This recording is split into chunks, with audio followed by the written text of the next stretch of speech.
There aren't many writers that reach such stardom that they sell out cinema events across continents when a new book of theirs is published. But that certainly happened to Margaret Atwood. She's the queen of Canadian literature, now almost 80 years old, with a huge back catalogue of celebrated novels, including the partly autobiographical Cat's Eye, her Mad Adam trilogy, exploring environmental disaster, and The Blind Assassin, for which she was awarded the Booker Prize. And now Atwood is Booker shortlisted once again for her new novel, The Testaments, whose release saw fans queuing round the block to get their hands on the publishing sensation of the year. It's the sequel to her Handmaid's Tale from 1985, a classic of dystopian fiction set in the totalitarian state of Gilead and following a young woman called Offred, who has been forced to become a handmaid. These women, dressed in their distinctive red and white costume, are made to bear children for the leaders of the regime. The Handmaid's Tale has sold in millions and has been made into a hugely successful television series. The handmaids themselves have become a symbol of feminist resistance at rallies across the world. I've met Margaret Atwood twice in the last few weeks to talk about Gilead more than 30 years on, about the struggles of women now, and about the extraordinary hype that surrounded the release of her latest novel.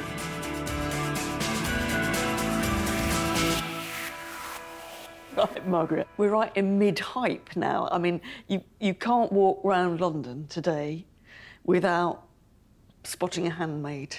Not only that, that shade of green was sold out in nail polish.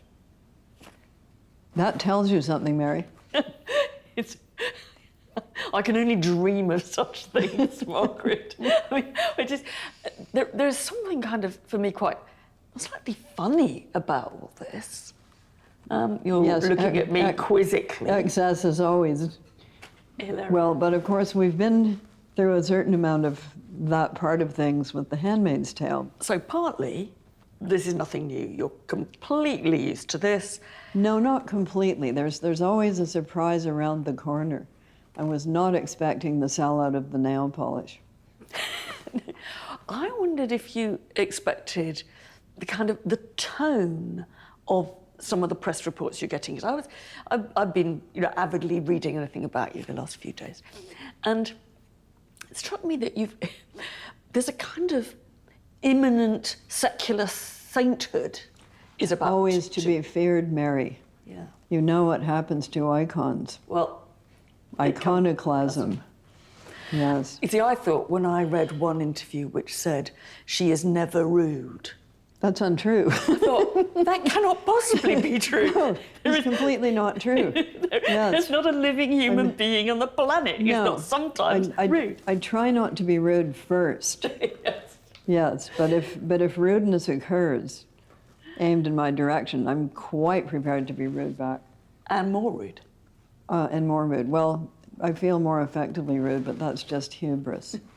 So, I mean, it does seem that there's a kind of strange, Well, that's sort of happened to you anyway. Yeah, but not globally. I mean, occasionally people kind of say that leaves you room to expand, Mary. I'm never going to get the nail polish, but this. I mean, I'm sitting next to someone here who is kind of not a national treasure in all the kind of naff ways we think about that, but this is all over the blasted globe, Margaret. Well, these publicity teams are very good at their job. What can I say? Yes, well, you see, I was going to say, what do you think is driving it? And I suppose one... Well, partly just the unexpectedness of such a thing, but because for years I said that I was never going to write a sequel, and by that we meant another's continuation of the voice of Offred. I couldn't do that. It would not have been possible. But this is not that. And therefore, nobody saw it coming, including, I have to say, me. I think we better explain. There may be a few people watching this who are not in the Atwood zone. So I think it would be quite nice if you could say, look, OK, this is a surprising sequel. It's a surprising sequel. It doesn't concentrate on Offred, who's been everybody's kind of pin-up girl for The Handmaids. It doesn't concentrate on Offred. So, insofar as it's a surprising sequel, who do we have? Who are the... All right. Just kind of fill us in. Close your eyes and go far, far forward in time. So about 16 years after the end of The Handmaid's Tale, we pick up the story through 3 narrators. 2 of them are young women, one of whom has grown up inside Gilead, and the other one has grown up across the border in Canada. And neither of them is who she has been led to believe that she was. And it would be a terrible spoiler. I will not be a terrible spoiler. To reveal at this point who they are. And the third one is Aunt Lydia, a person whom we see only from the outside in The Handmaid's Tale and not in a very flattering light. Fans of the first book will be all too familiar with Offred's tormentor, Aunt Lydia. Played with monstrous aplomb by actress Anne Dowd in the popular TV adaptation, she's the cattle-prod-wielding tyrant responsible for making sure enslaved handmaids submit to the Gilead regime. Blessed are the meek, dear. She's the leader of the Aunts, a small group of women given power and knowledge, even allowed to read and write. And so it is that we now hear Aunt Lydia's side of the story. She is busily writing her journals, her secret journals, which she is concealing in the depths of Ardua Hall, which is where the aunts are quartered. That's where she is, and she's got a library. So the aunts are allowed to read and write, whereas other women are not, because the aunts have to keep records. You need to know who really is the child of whom, so you don't marry somebody off to their own dad. So there they are. There she is, busily keeping her secret journal, which she is concealing inside Cardinal Newman's Apologia Pro Vita Sua. And it was after I had finished the book that there was rumor that he was now going to be made a saint. I didn't do that either. But of course, Catholics are very forbidden in this regime, so this is a good place. But she is allowed to have secret books that nobody else is allowed to read. And she's writing her journal of what she's up to, and I'm not going to tell you what she's up to. I write these words in my private sanctum within the library of Ardua Hall, one of the few libraries remaining after the enthusiastic book burnings that have been going on across our land. The corrupt and blood-smeared fingerprints of the past must be wiped away to create a clean space for the morally pure generation that is surely about to arrive. Such is the theory. But among these bloody fingerprints are those made by ourselves, and these can't be wiped away so easily. Over the years, I've buried a lot of bones. Now I'm inclined to dig them up again, if only for your edification, my unknown reader. If you are reading, this manuscript at least will have survived. Though perhaps I'm fantasizing, perhaps I will never have a reader. Perhaps I'll only be talking to the wall in more ways than one. That's enough inscribing for today. My hand hurts, my back aches, and my nightly cup of hot milk awakes me. I'll stash this screed in its hiding place, avoiding the surveillance cameras.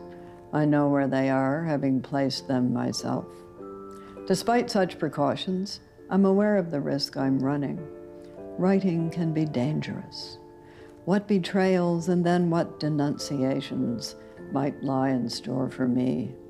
There are several within Ardua Hall who would love to get their hands on these pages. Wait, I counsel them silently.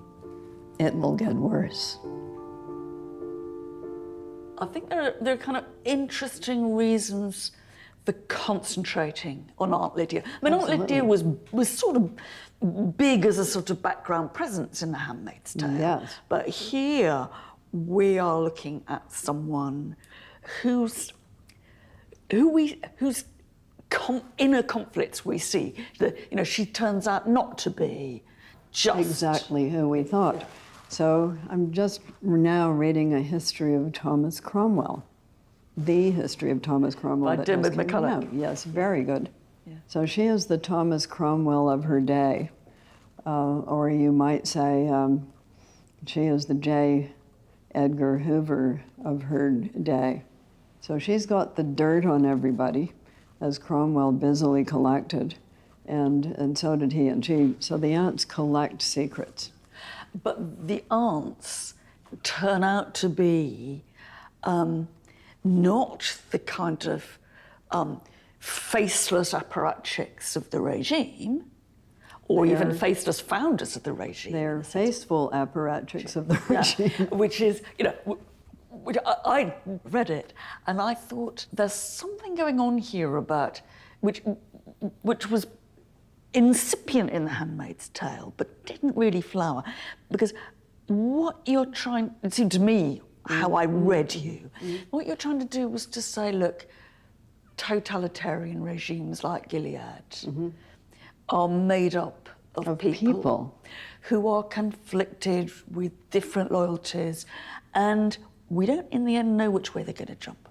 We don't. And in some ways it's kind of a sort of optimistic vision. Or not. If you have a faceless apparatchik, they're at least fairly predictable, you would think. Whereas faithful apparatchiks... You never kind of know, because of course the people in those positions are always looking for the main chance, and also they want to be one step ahead so they don't get killed next. So it's opportunism plus fear.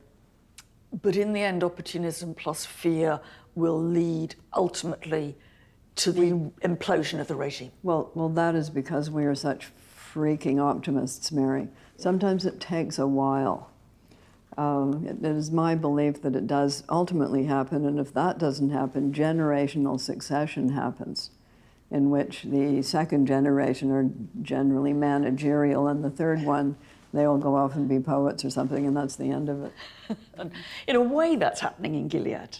Almost. In the test. Yeah, I would say we are in middle Gilead, and by the end of it, we are, as Churchill said, it is not the end, it is not the beginning of the end, but it may perhaps be the end of the beginning. I mean, I found it surprising because, first of all, the style is, it's not just that we're 15 years later from where The Handmaid's Tale ended, and anybody who's watched the telly doesn't have to worry because there is no conflict here with what people have seen on screen. But there was a kind of, there's a page-turning quality to this, which is, I mean, don't get cross with me when I say this, but I thought it was kind of Margaret Atwood meets John le Carré meets Charles Dickens. I think that's a big compliment. Good, I'm glad you did. Parts of Dickens, not so. I didn't like his take on the Inuit, but as a constructor of page-turners, he learned in the school of serialization, which is where he began. Yeah. And there's something of that quality to this book. It is, it's quick, it's going places. It's not meditative in quite the same way, although it has its meditative moments from time to time. But it's not an internal, I mean, the thing about Offred is she doesn't do anything because she's not allowed to do anything. Her range of motion is limited, and what she can know is limited, whereas Aunt Lydia knows a lot more. And Aunt Lydia becomes kind of real for me in this book in a way that Offred didn't actually become real in that kind of way. And I thought it was, I think I probably am allowed to say this, that Offred does have a cameo role in the book. In the Testaments. We know she's in it. It's just that we don't get to see her very much, but we know she's there. And she, interestingly, speaks only a very, very few lines. That is true, but that gives whoever's doing the series a lot of blank paper to fill in. But I thought, not only am I here, I'm in a sort of different world, I'm in a different phase of Atwood and Gilead, actually. I'm quite optimistic about this because I can actually see the structures crumbling. See the cracks in the wall. Yeah. But also, and I suppose I would think this, I thought, when I put it down, I thought, look, this is all about, in part, the power of reading and writing, because where do the key revelations happen? Mm-hmm. They happen in the library. Hooray! Yeah. So in a kind of strange way, I thought, here we are in this totalitarian regime, and what is actually bringing it down? Well, partly it's the written word. Partly. Not entirely the written word, but the written word is the catalyst. That's why every totalitarian regime has been so extremely censoring about the written word. Yeah. Right at the beginning, right when you start to learn to read in Gilead, they're aware. Oh, yes. They're aware that reading is a dangerous tool. Very, very dangerous. And there's nowhere more instrumental in this book than that library that you can go into when you become a proper aunt. Yes, a big prize. Yippee. Well, and so it was, and so it has been. And of course, who is it who always had an X-rated section that only the higher-ups were allowed into? Yeah. Who was that, Mary? That would be the Vatican. Well, there's pretty much the same thing in the British Library. Oh, is it? I think there's hardly a major library in the world that doesn't put something into the closed cabinet. Yes, well, we certainly had it at Harvard. It was called the X section. That's But right. in order to get anything out of the X section, you had to know it was there. And what kind of cheered me up hugely was, the idea that somehow in this book, this is a message about libraries not being boring places where kind of boring old academics go to gather dust.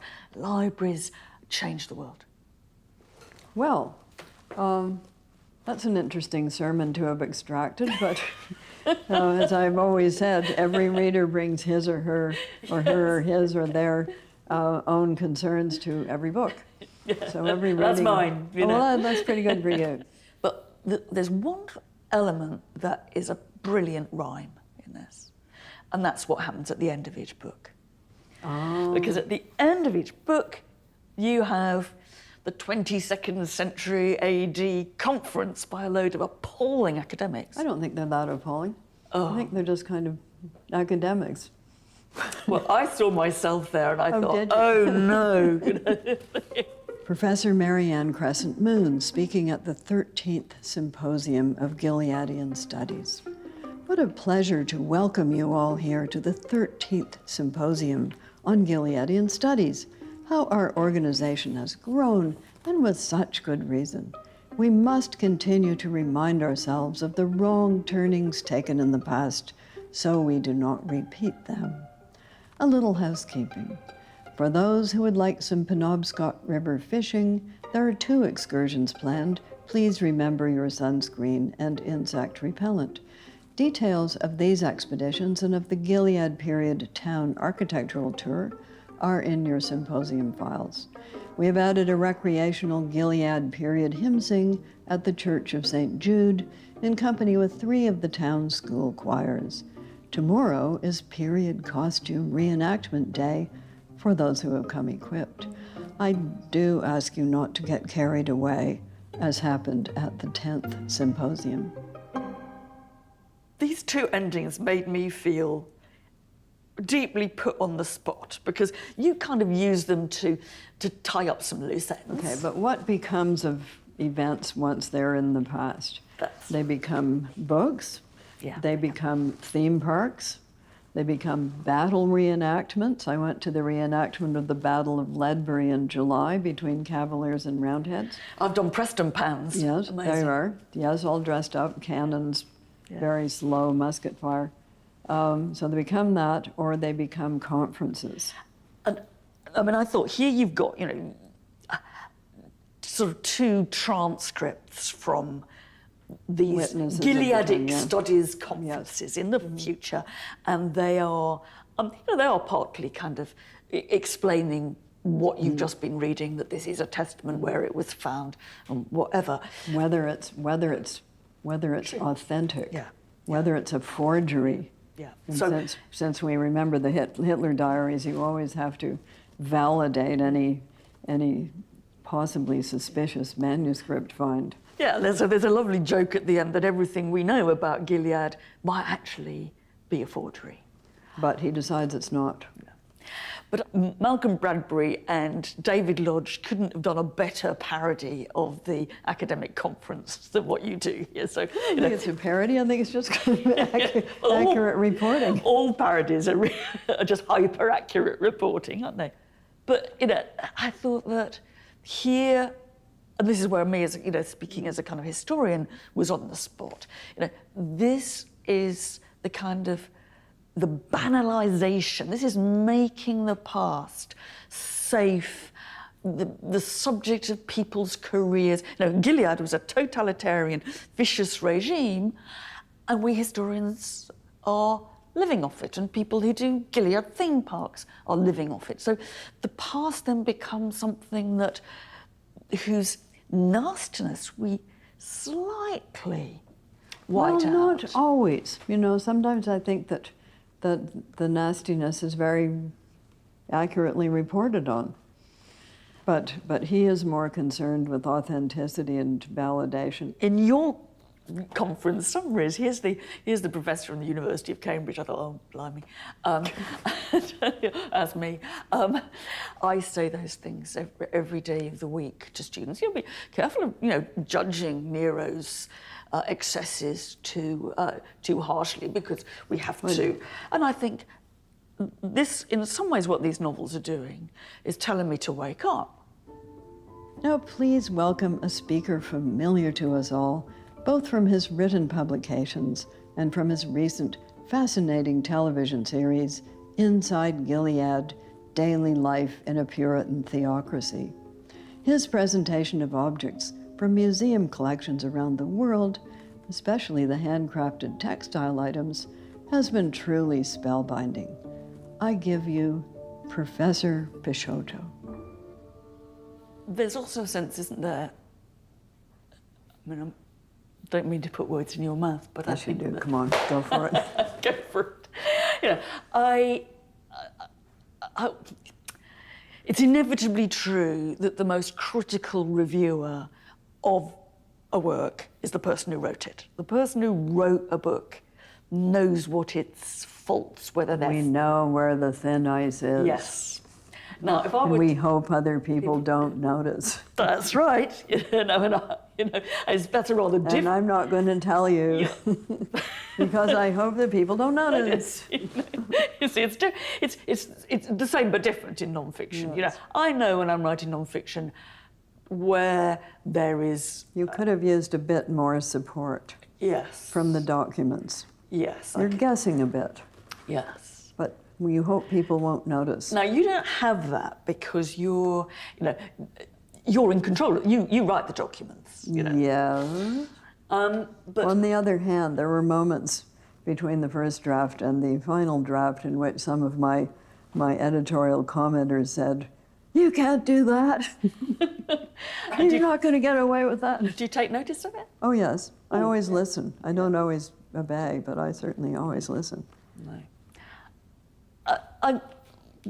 As I say, I've been having a short course in fairly concentrated Atwood reading, and I noticed. Heal. It's very funny. I must tell you that I picked up my copy of The Handmaid's Tale, and I looked at it, and it was owned by my mum. Oh, my God. And that was my bit of the part. I thought, just before she died, she must have bought and read this. Isn't that amazing? And now it's mine. you know. Amazing. But what about politics? And what about... Politics is hell. You know, and Politics is hell in general, but I think it's probably double hell for women because not only do you have to have a position, you have to have a hairstyle.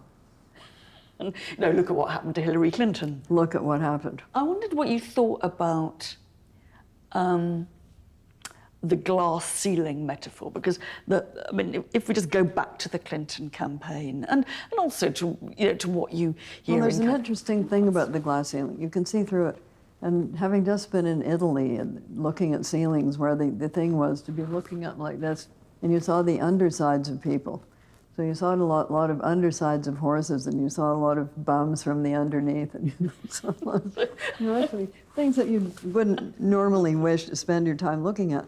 So I think looking up through the glass ceiling, women probably see the undersides of a lot of things that aren't usually on public display. So there is that advantage, is there not?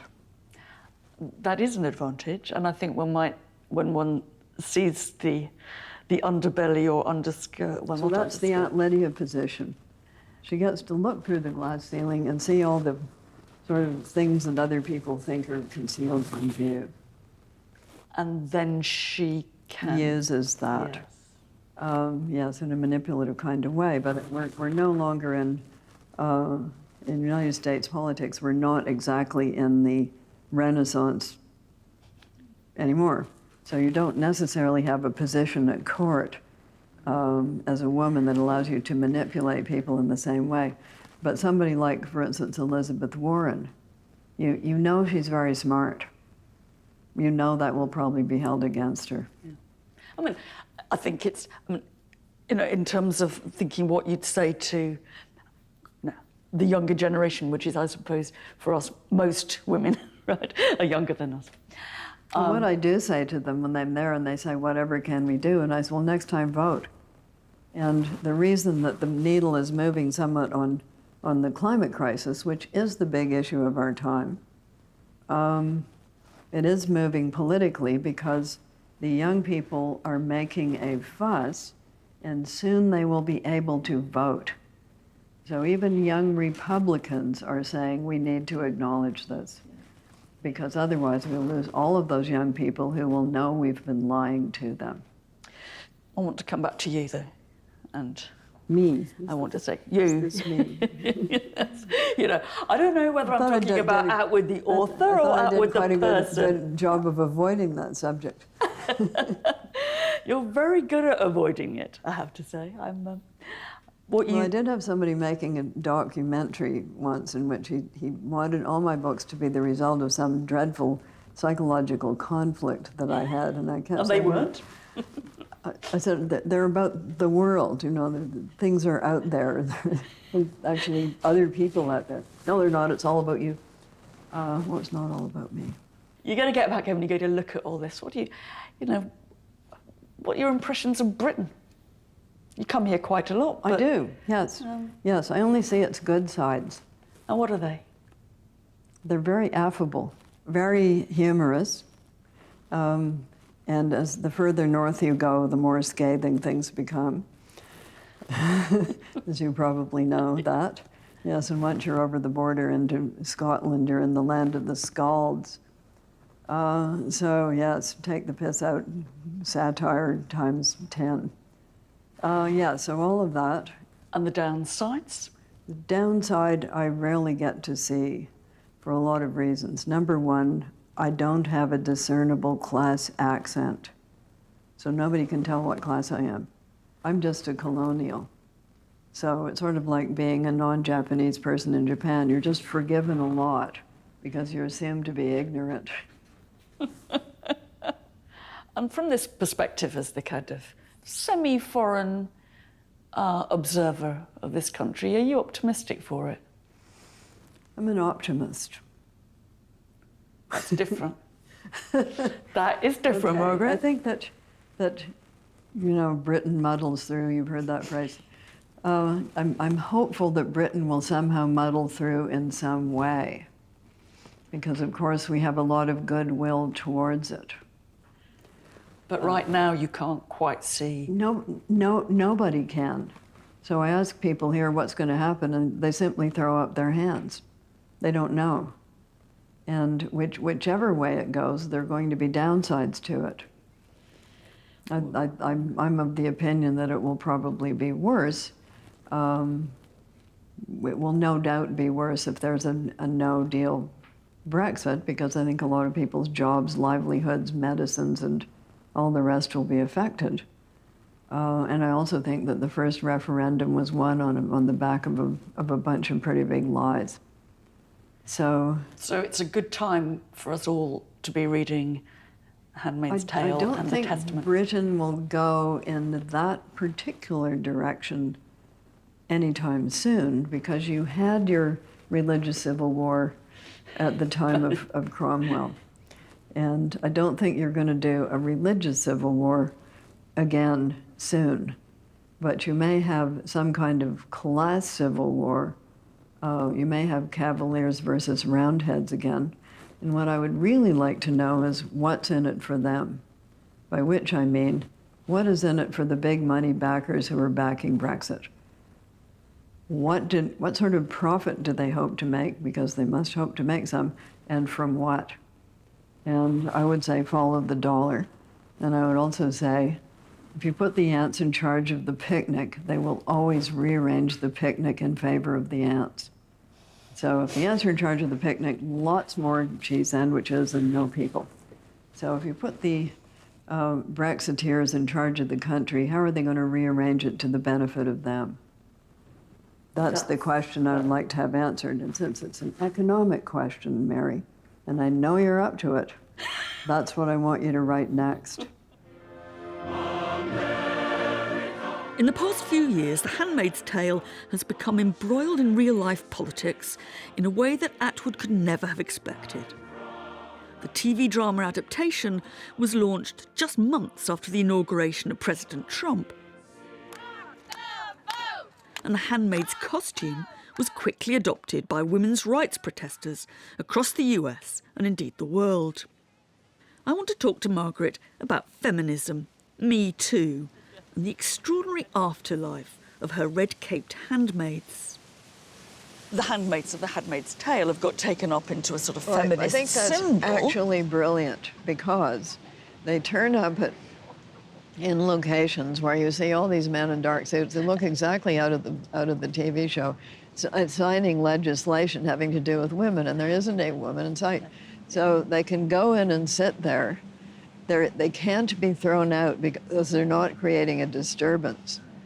They don't say anything, and they can't be accused of dressing immodestly. They're just there, and everybody knows what they mean. Yeah. And that started in Texas. Yeah.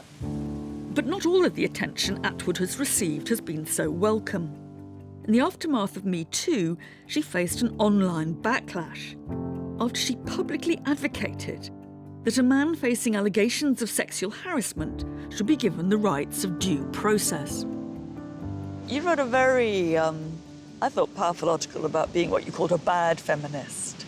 Oh, people will accuse you of that at any turn, and they probably have you as well. Oh, I'm always being accused of a bad feminist. Because you don't fit their feminism, their particular niche. Yeah. There isn't one feminism. You know this. Yeah, I do. You go online. I do. You will find 75 different kinds, some of which you would not wish to subscribe to. Yeah.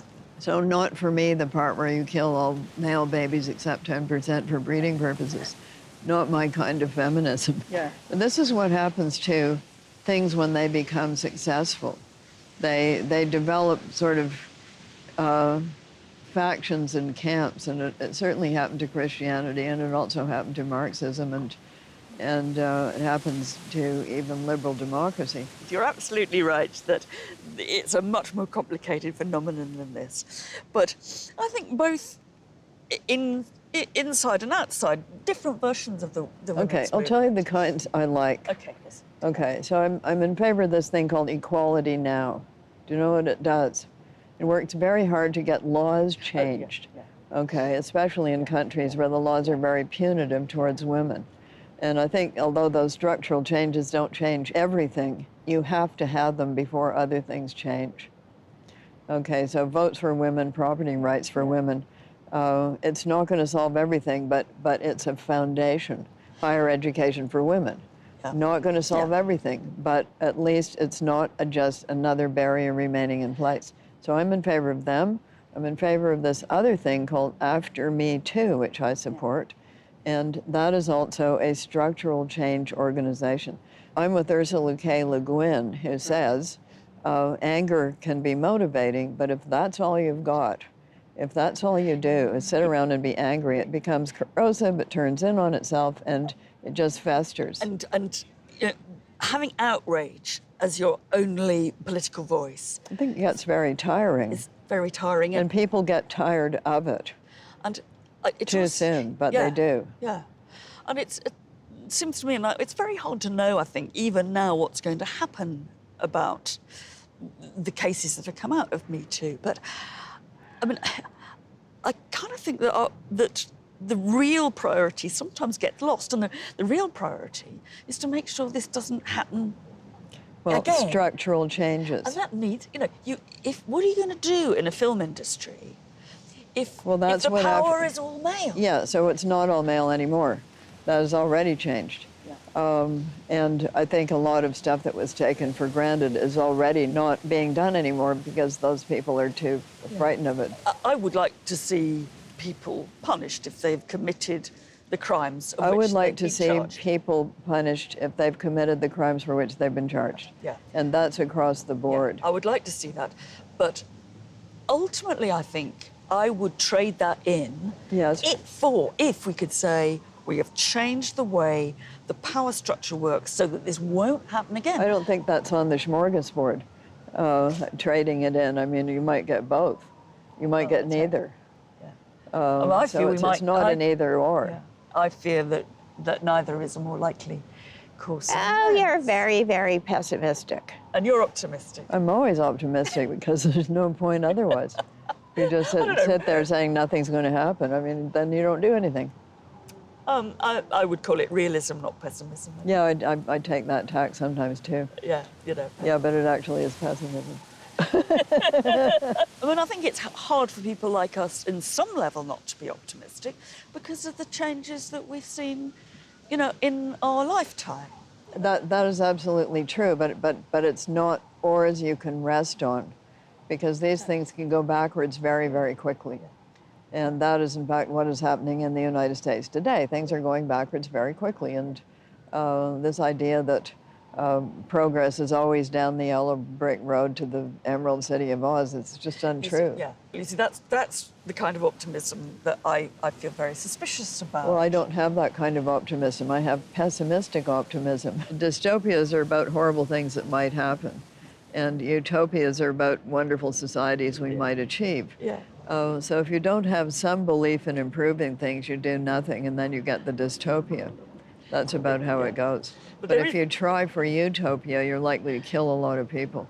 There is a kind of irony, though, as I'm sure you yourself have spotted in being, the world's most optimistic dystopian novelist. I think most of them are optimistic, or they wouldn't write these things. I mean, if you're just a real pessimist, you don't bother writing at all, because who's going to listen to you? I've been exploring Atwood on the web, and one thing I came across was your advice to writers that you've got on your website. I wanted to know, help me, what if you were giving me a bit of advice, what would it be? Don't give in. But you're not going to anyway. We'll try not to. You Yes. certainly haven't. Yeah, Thank and don't let them cut your hair.